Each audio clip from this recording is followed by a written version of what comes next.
Dee Knapp was asleep when her husband Gary stumbled drunkenly into their white frame house after a night out drinking.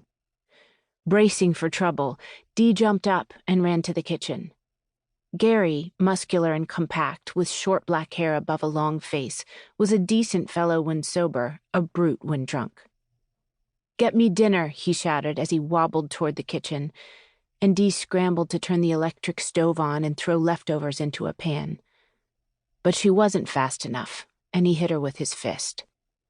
A lithe brunette in her early 30s, with shoulder-length hair and calloused hands, Dee realized that this was one of those times she was destined to be a punching bag. Devoted to her 5 children, she especially hated to be beaten by Gary because of the loathing for their father this engendered in them. "Dinner," Gary roared again. "Get me dinner." He grabbed his loaded .22 rifle and pointed it at her menacingly.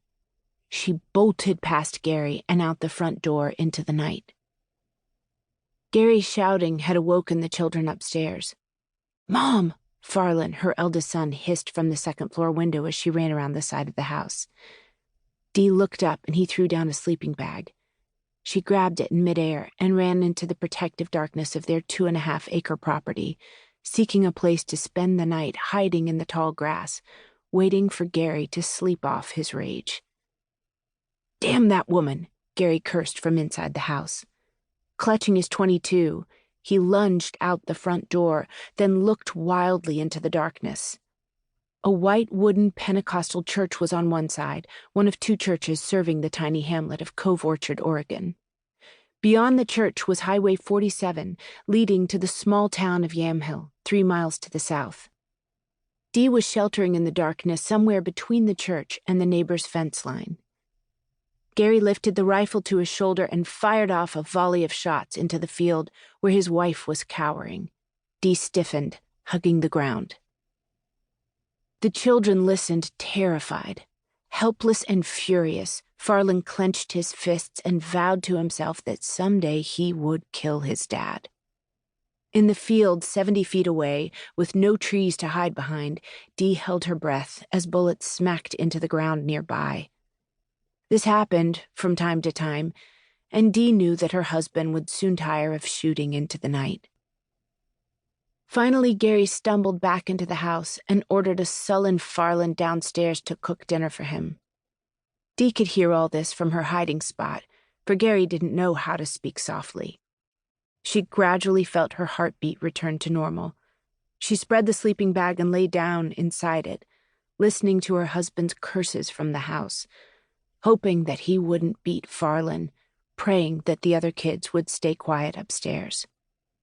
It was another violent, tumultuous evening, but strangely, Dee says that she was still buoyed by hope that day in 1973, for despite the fear and violence, she believed that in some ways life truly was getting better, especially for her kids.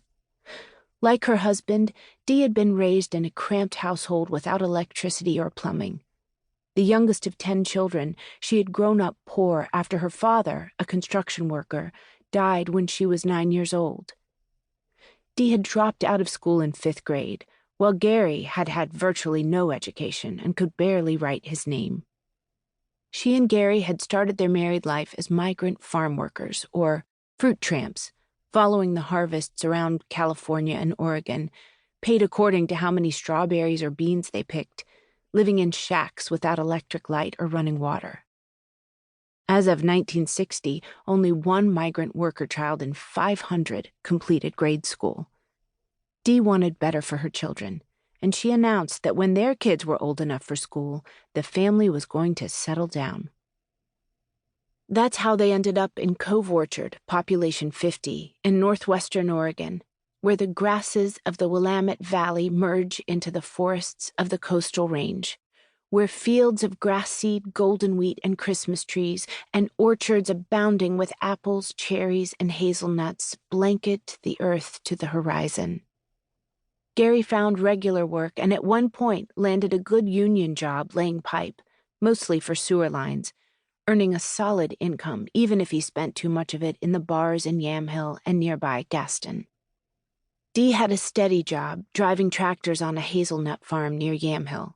She couldn't afford daycare, so she brought along her youngest, Keelan, a toddler, and kept him on her lap as she worked.